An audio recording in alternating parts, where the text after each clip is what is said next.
The sum total of the relations of production, that is, the relation man established with each other when they are utilize existing raw materials and technologies in their pursuit of their productive goals, constitute the low foundations upon which the whole cultural superstructure of society comes to be erected.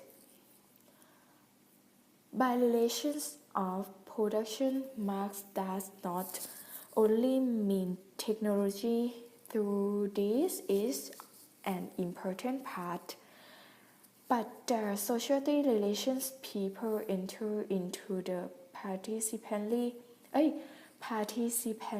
in economic life. Machinery is no more an economic category than is the ox which draws the plot and modern workshop, which is based on the use of machinery is a society relation of production and economic category. The mode of economic production is expressed in relationship between men which are independent of any particular individual and not subject to individual views and purpose.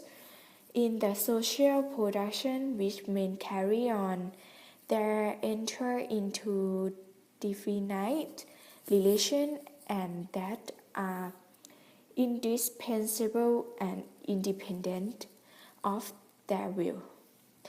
These relations of production correspond to a definite state of development of their material powers of production. The totality of these relations of production constitutes the economic structure of reality, the real foundation on which legal and political superstructures are based and to which definite forms of social consequences correspond. The mode of production of material life determines the general character of the social, political, and spiritual processes of life. It is not the consequences of men that determines their being, but on the contrary, their social being determines their consequences. Basic to these observations is that men are born into societies in which property relations have already been determined. These property relations in turn give rise to different social classes. Just as a man cannot choose who is to be his father, so he has no choice as to his class. Social mobility, though recognized by Marx, plays practically no role in his analysis. Once a man is ascribed to a specific class of virtue of his birth, once he has become feudal lord of a serf, as industrial worker or a capitalist, his mode of behavior is prescribed for him. Determined individuals who are productively active in a definite way enter into determinate social and political relations. This caste law largely defines the man.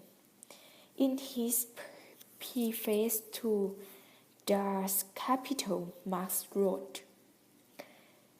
Here, individuals are dealt with only insofar as they are personification of economic categories, embodiment of particular class regulation and class interest.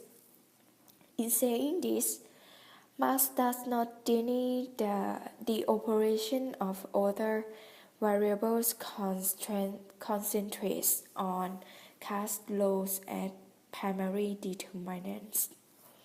Different locations in the caste spectrum lead to different caste interests. Such differing interests flow not from class consequences or the lack of it among individuals, but of objective position in relation to the process of production. Men may well be unaware of their caste interests and yet be moved by them, as it were behind their backs. Despite his emphasis on the objective determinants of men's caste-born behavior, Marx was not leafy in social and class at the expense of individual actors. It is above all necessary to avoid postulating social once more as an abstraction confronting the individual. The individual is a social being, the manifestation of his life, even when it does not appear directly in the form of social manifestation accomplished in association with other men. Is therefore a manifestation and affirmation of social life. Man is inevitably enmeshed in a network of social relations which constrain his actions, therefore attempts to abolish such constraints altogether are bound to fail. Man inhuman only in society, yet but is possible of him at specific historical junctures to change the nature of these constraints. The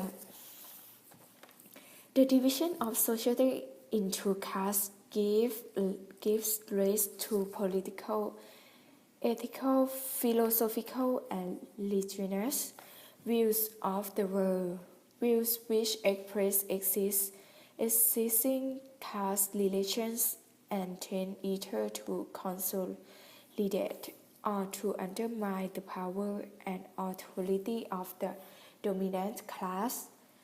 The idea of the ruling caste are in every age. The ruling idea, the caste which is the dominant material force in society, is at the same time its dominant intellectual force, the caste which has the means of